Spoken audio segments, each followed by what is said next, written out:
नमस्कार। Last history की class में हमने प्राक ऐतिहासिक काल के बारे में जाना। आज हम जानेंगे आदि ऐतिहासिक काल। इसमें दो सभ्यताएं हुई, हड़प्पा सभ्यता और वैदिक सभ्यता। तो आज हम जानेंगे हड़प्पा सभ्यता के बारे में। तो सबसे पहले हड़प्पा सभ्यता की खोज।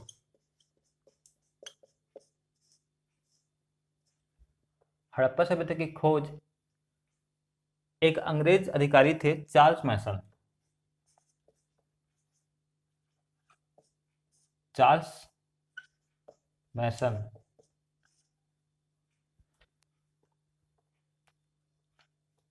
ये पाकिस्तान दौरे पे गए हुए थे। तब इन्होंने हड़प्पा के टीलों को देखा और यह घटना थी 1826 की। तब इस बात का इन्होंने उल्लेख भर किया, केवल उल्लेख किया। उसके बाद दूसरे थे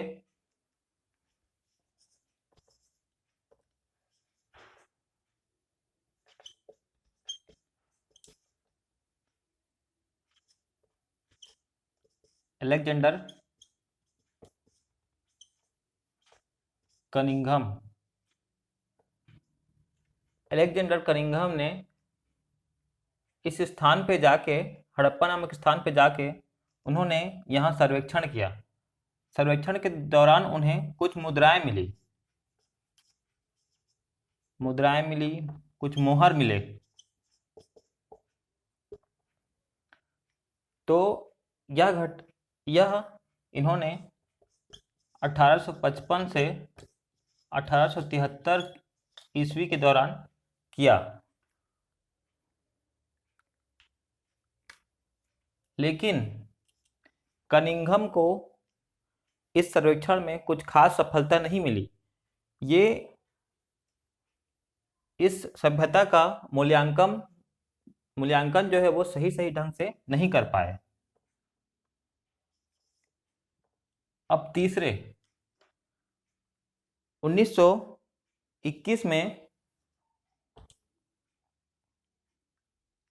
1921 में सर जॉन मार्शल जो थे,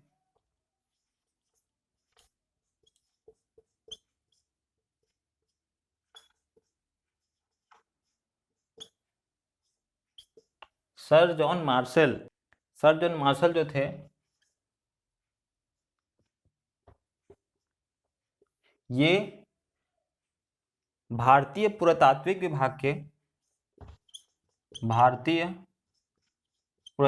सर्वेक्षण विभाग के महानिदेशक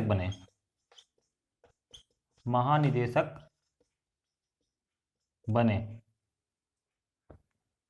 तो इन्हीं के अगुवाई में या डायरेक्शन में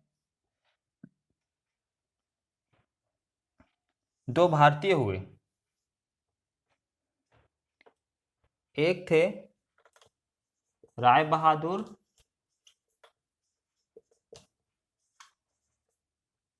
दयाराम साहनी और दूसरे थे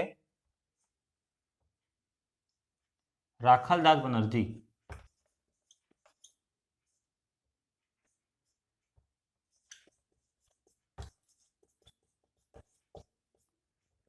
जो राय बहादुर दयाराम साहनी ने इन्होंने हड़प्पा नामक स्थान पे सर्वेक्षण किया, यहाँ की खुदाई करवाई। हड़प्पा नामक स्थान पे इन्होंने सर्वेक्षण करा। और जो राखालदास बनर्जी है ना, इन्होंने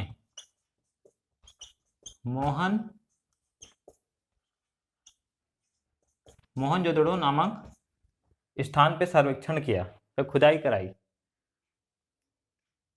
सर जॉन मार्शल जो थे वे 1921 में भारतीय पुरातात्विक सर्वेक्षण विभाग के महानिदेशक बने, मतलब कि डायरेक्टर जनरल बने। तो इन्हीं के नेतृत्व में राय बहादुर दयाराम साहनी और राखालदास बनर्जी ने हड़प्पा और मोहनजोदड़ो नामक स्थान पे खुदाई कराई। नेक्स्ट बढ़ते हैं आगे।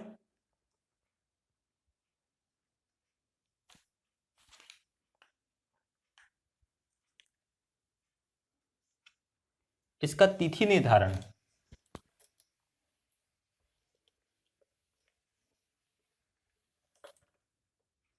इसका तिथि निर्धारण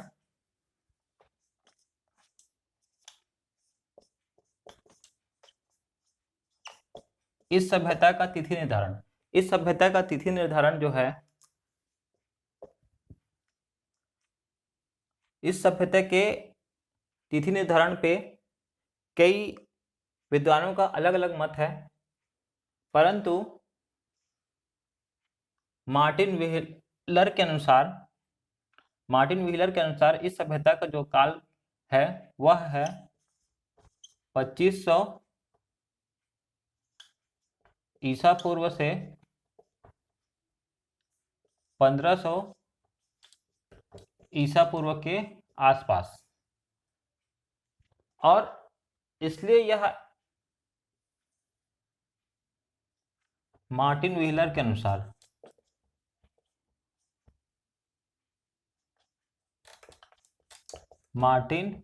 अनुसार इस सभ्यता का कालक्रम 2500 ईसा पूर्व से 1500 ईसा पूर्व, मतलब 2500 ईसा पूर्व से 1500 ईसा पूर्व।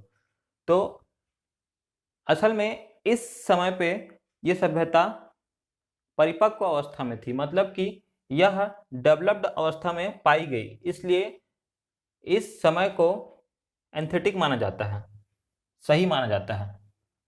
अब आ जाते हैं इसके नामकरण पे। इसके नामकरण, इस सभ्यता के कुछ नाम हैं, जिसमें हड़प्पा सभ्यता प्रथम है, दूसरा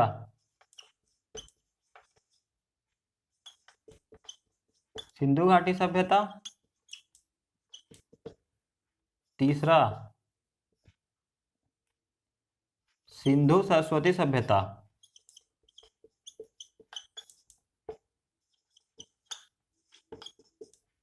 सरस्वती सभ्यता, और चौथा है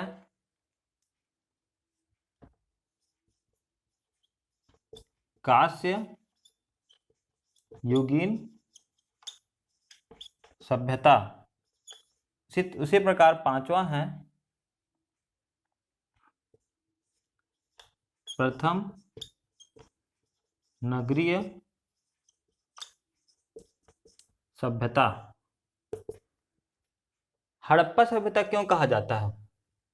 हड़प्पा सभ्यता इसलिए कहा जाता है क्योंकि प्रथम बार हड़प्पा नामक स्थान से सिंधु घाटी सभ्यता के साक्ष्य प्राप्त हुए। और सिंधु घाटी सभ्यता इसलिए कहा जाता है क्योंकि यह सभ्यताएं मुख्य रूप से सिंधु घाटी के, यानी कि सिंधु नदी के आसपास ही प्राप्त हुए। सिंधु सरस्वती सभ्यता, भारत में सिंधु मतलब कि सरस्वती नदी जो है, सरस्वती नदी के आसपास यह सभ्यताएं प्राप्त हुई, इसलिए इसे सिंधु सरस्वती सभ्यता कहा जाता है। जो सरस्वती नदी है वह सिंधु नदी और गंगा नदी के बीच में बहती है, इसलिए इसे सिंधु सरस्वती सभ्यता कहा गया। कांस्य युगीन सभ्यता इसलिए कहा जाता है क्योंकि इस समय पे कांसे के चीजों का निर्माण होता था, कांसे के बर्तन, कांसे की मूर्तियां प्राप्त हुई, बहुतायत में कांसे की मूर्तियां प्राप्त हुई, इसलिए इस सभ्यता का नाम कांस्य युगीन सभ्यता भी कहा जाता है।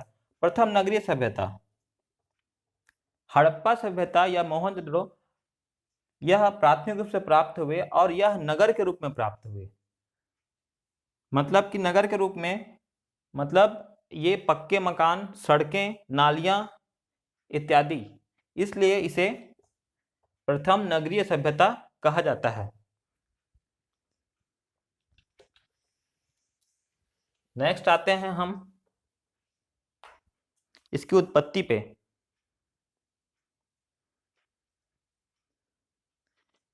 उत्पत्ति के दो मत हैं।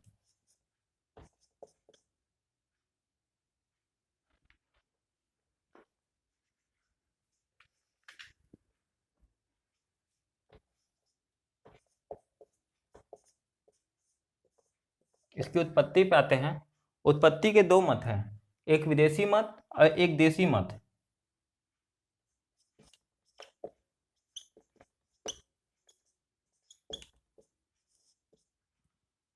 विदेशी मत और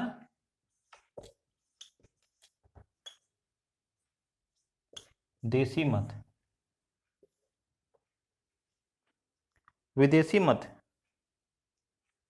विदेशी मत के अनुसार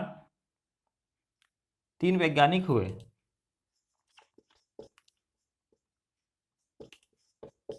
तीन विद्वान हुए, सर जॉन मार्शल, दूसरे थे गार्डन चाइल्ड, तीसरे थे मार्टिन व्हीलर। इन तीनों के अनुसार यह सभ्यता सुमेरन सभ्यता से इसकी उत्पत्ति हुई। इनके अनुसार यह सभ्यता सुमेरिन सभ्यता से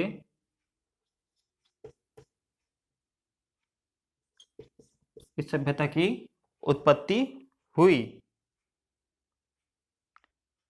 इन्होंने यह बताया। परंतु देशी मत के अनुसार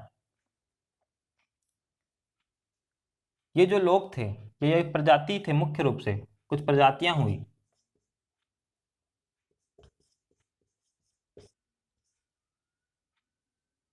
एक है प्रोस्टो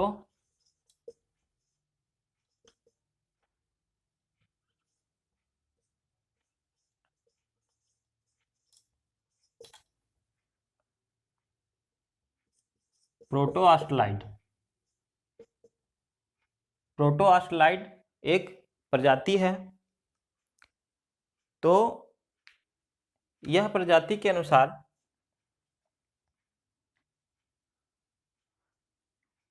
यह प्रजाति मुख्य रूप से मध्य भारत के क्षेत्र में निवास करते हैं, एसटीएससी के रूप में। मध्य भारत में एसटीएससी रूप में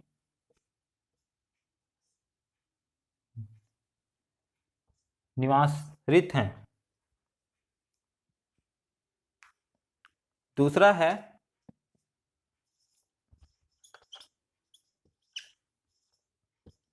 भूमध्य सागरी। ये प्रजाति है दक्षिण भारत की प्रजाति। दक्षिण भारत में यह प्रजाति है। यह सर्वमान्य मत है कि इन्हीं के द्वारा सिंधु सभ्यता का उद्भव या उत्पत्ति हुई। यह सर्वमान्य मत है, इसे सभी ने मत दिया। तीसरा है मंगोलियन।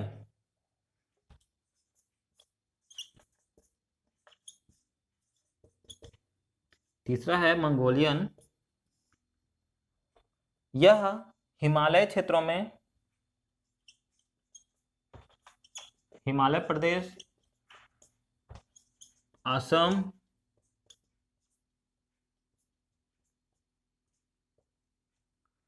हिमालय प्रदेश, असम, म्यांमार,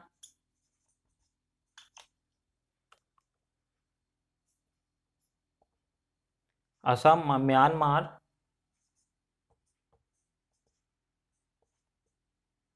इत्यादि जगहों में ये प्रजातियां निवासरत हैं। चौथा है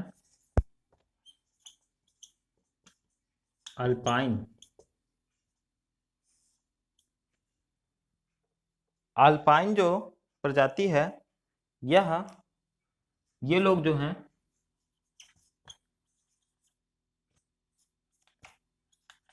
सिंधु प्रदेश, गुजरात, महाराष्ट्र कर्नाटक और तमिलनाडु क्षेत्रों में निवासरत हैं। देसी मत हो गया और विदेशी मत हो गया। अब नेक्स्ट हम आगे बढ़ते हैं।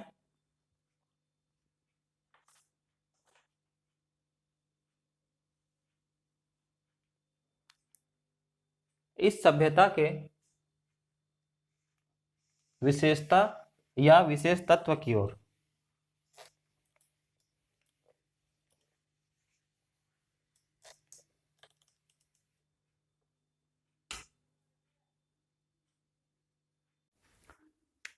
नेक्स्ट हम इस सभ्यता की विशेषता के बारे में जानते हैं।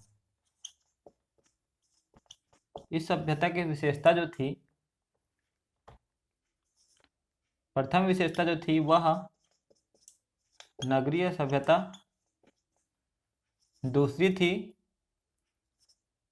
विशेषता यह है, प्रथम नगरीय सभ्यता, दूसरे सामाजिक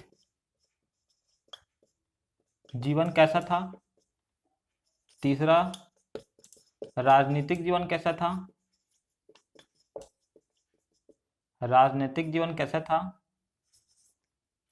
चौथा जो था है आर्थिक जीवन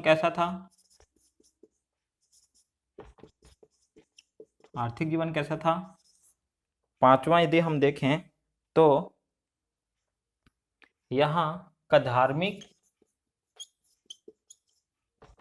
जीवन कैसा था, यहाँ की कला एवं संस्कृति कैसी थी, कला एवं स्थापत्य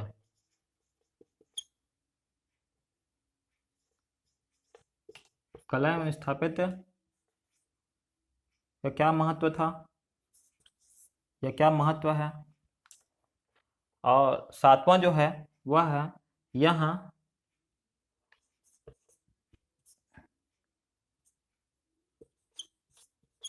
अंतिम संस्कार कैसे होते थे। तो नगरीय सभ्यता इसलिए थी क्योंकि जितनी भी सभ्यताएं मिली हैं वह नगर के रूप में प्राप्त हुई हैं, इसलिए यह नगरीय सभ्यता थी। हड़प्पा और मोहनजोदड़ो में जो सभ्यताएं मिली हैं वह ग्रिड सिस्टम है, मतलब कि जालीदार सिस्टम है।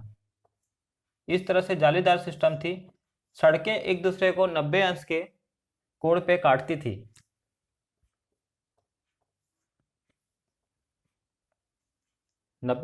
काटती है और प्रॉपर नाली की व्यवस्था थी। सड़कों के किनारे पक्के मकान थे और दुर्ग बने हुए थे। अगर हम सामाजिक जीवन की बात करें तो जो सामाजिक जीवन था वह था 4 भागों में बटा हुआ था। पहला जो वर्ग है वह था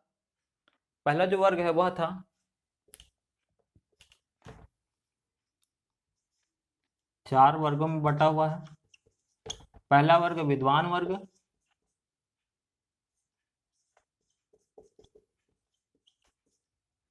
दूसरा था योद्धा या सैनिक वर्ग, तीसरा जो वर्ग था वह था व्यापारी वर्ग,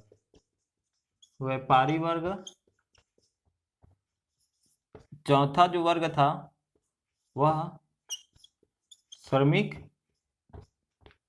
एवं शिल्पकार। तो सामाजिक जीवन जो था 4 वर्गों में बटा हुआ था। 4 वर्ग में विद्वान वर्ग, योद्धा या सैनिक वर्ग या व्यापारी वर्ग, तीसरा चौथा जो था वह श्रमिक वर्ग या शिल्पकार वर्ग। नेक्स्ट आगे चलते हैं हम राजनीतिक जीवन पे। यहाँ यह राजनीतिक जीवन इस सभ्यता की राजतंत्र के साथ धर्मतंत्र के साथ जुड़ा हुआ था, अर्थात यहाँ धर्म के अनुसार जो है शासन होता था, अर्थात पुरोहित के अनुसार शासन होता था और यह केंद्रीय शासन प्रणाली थी। केंद्रीय शासन प्रणाली थी। अगर आर्थिक जीवन की बात करें तो आर्थिक जीवन जो था वह था ये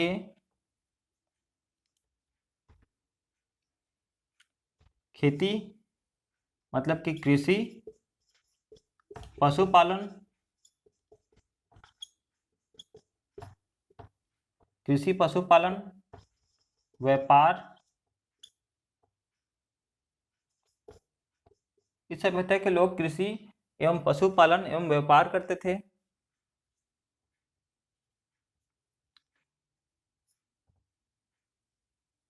अपनी बनाई हुई चीजें जैसे कि शिल्प उद्योग इत्यादि चीजें इस हड़प्पा सभ्यता में प्राप्त हुई। इस आधार पे इनका आर्थिक जीवन कृषि एवं पशुपालन था, व्यापार था और शिल्प उद्योग था। धार्मिक जीवन की हम अगर बात करें तो धार्मिक जीवन जो था यहाँ मोहनजोदड़ो में पुरोहित की मूर्ति मिली,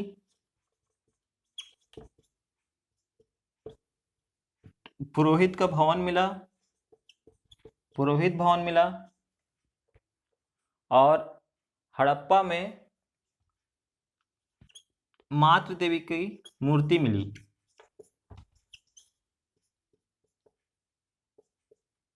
और यहाँ पेड़ पौधों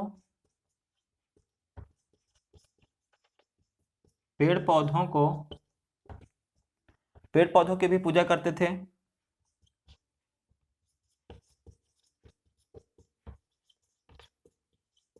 पेड़ पौधों को भी पूजा करने के साक्ष्य मिले। तो यहाँ का जीवन जो था वह धार्मिक जीवन था और कहीं कहीं लिंग पूजा के भी साक्ष्य मिले हैं।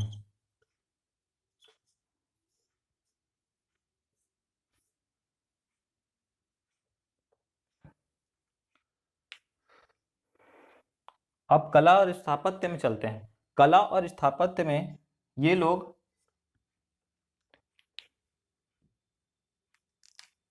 मूर्तिकला,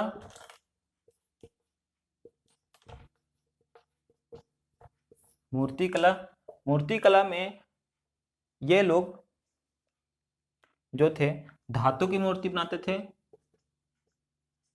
कांसे की मूर्तियां प्राप्त हुई, मतलब धातु में कांसे की मूर्तियां मुख्य रूप से प्राप्त हुई। टेराकोटा की मूर्तियां बनाते थे। टेराकोटा अर्थात पकी मिट्टी,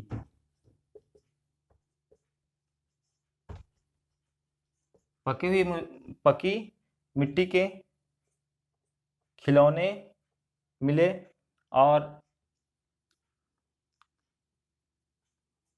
पत्थर की भी मूर्तियां प्राप्त हुई।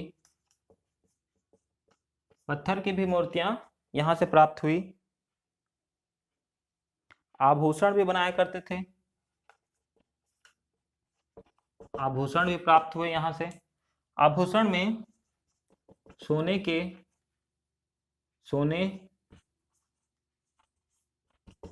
चांदी,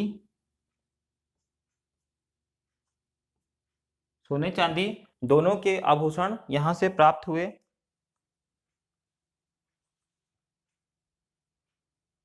और साथ में हाथी दांत, हाथी दांत एवं शंख के भी आभूषण जो है वो प्राप्त हुए। अंतिम संस्कार,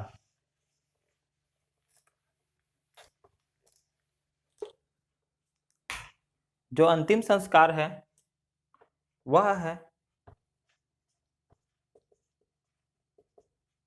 अंतिम संस्कार पहला जो था वह था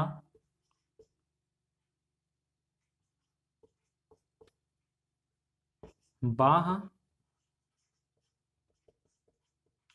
अंतिम संस्कार। दूसरा था पूर्ण समाधिकरण। तीसरा था आंशिक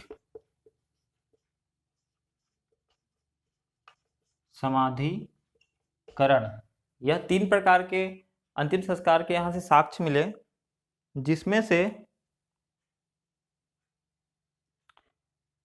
से बाह संस्कार में व्यक्ति के मरने के बाद उसे जला दिया जाता था तथा उसके जो अस्थियों को कलश में डाल के जमीन में गाड़ दिया जाता था।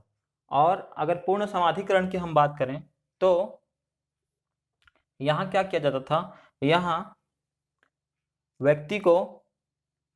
मृत व्यक्ति को जमीन में गाड़ दिया जाता था। इसके साक्ष्य कई जगह से मिले। और आंशिक समाधिकरण की हम बात करें तो आंशिक समाधिकरण में व्यक्ति के मरने के बाद उसके मृत शरीर को चील, कौवे या जानवर खाने के बाद जो बचे हुए शरीर को दफना दिया जाता था। तो नेक्स्ट हम आगे बढ़ते हैं इस सभ्यता के विस्तार की ओर। इस सभ्यता का विस्तार जो है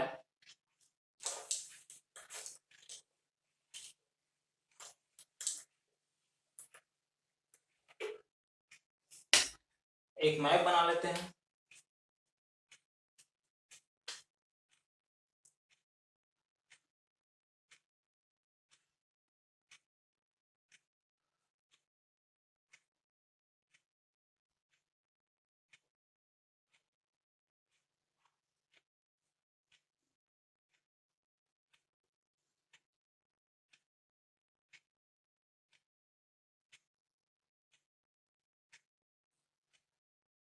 तो अर्ध रूप से एक मैप तैयार कर लेते हैं।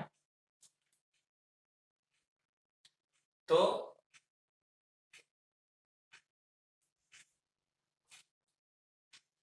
ये पश्चिमी बिंदु, ये पश्चिमी बिंदु, ये पूर्वी बिंदु इस सभ्यता की, ये पश्चिमी बिंदु है, ये पूर्वी बिंदु है और ये उत्तरी बिंदु और ये दक्षिणी बिंदु। जो पश्चिमी बिंदु है वह पाकिस्तान के बलूचिस्तान प्रांत में सुतका गेंडोर नामक स्थान है। और ये कश्मीर के मांडा में उत्तरी बिंदु पड़ती है। और ये आलमगीरपुर उत्तर प्रदेश में ये पूर्वी बिंदु पड़ती है। और जो मध्य है दक्षिणी बिंदु। तो ये एक तरह का त्रिभुजाकार क्षेत्र बनाती है। यह एक तरह की त्रिभुजाकार क्षेत्र बनाती है। जो पश्चिमी बिंदु है वह है सुतका गेंडोर।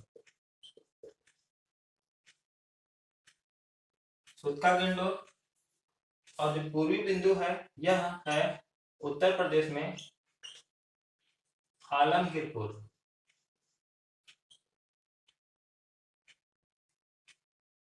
और यह जो उत्तरी बिंदु है यह है मांडा। दक्षिणी बिंदु जो है दैमाबाद।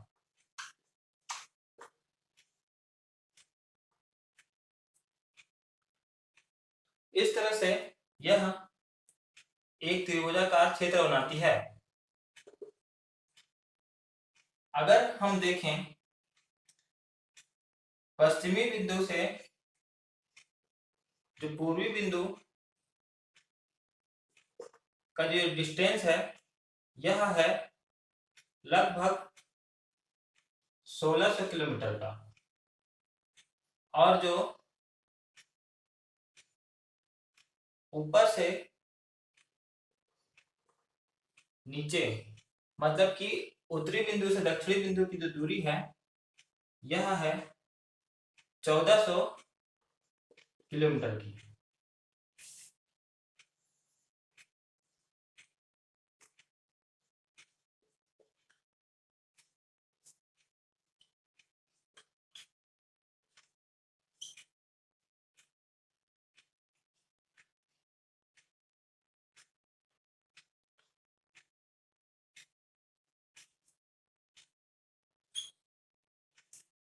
यहाँ से यहाँ की जो दूरी है यह है 1400 किलोमीटर, और ये जो पूरा क्षेत्र है इसका जो क्षेत्रफल है यह लगभग 12,99,600 किलोमीटर वर्ग है या वर्ग किलोमीटर है। ये पूरी क्षेत्र का क्षेत्रफल है 12,99,600 किलोमीटर। तो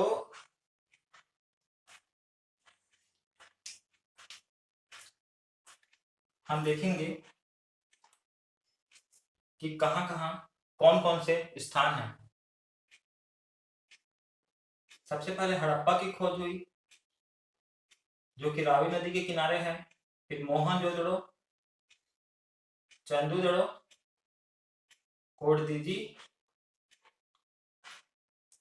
सुतका गेंडोर पाकिस्तान के क्षेत्र में आते हैं ये, और ये सुतका कोह।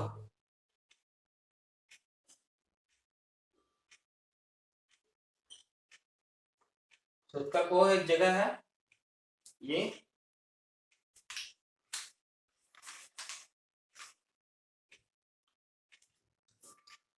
अगर हम हरियाणा की बात करें तो राखी गढ़ी है, यहाँ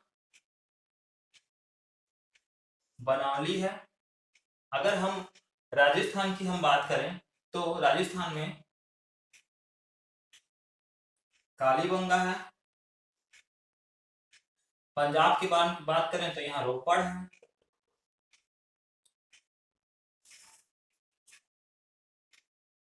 महाराष्ट्र में तो तैमाबाद है ही।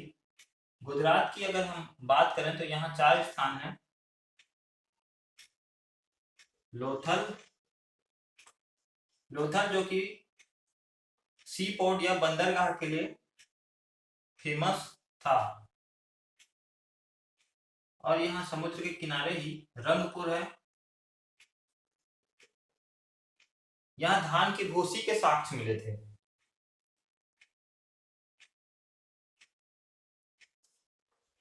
धौलावीरा है। तो मुख्य रूप से इतने जगह हैं।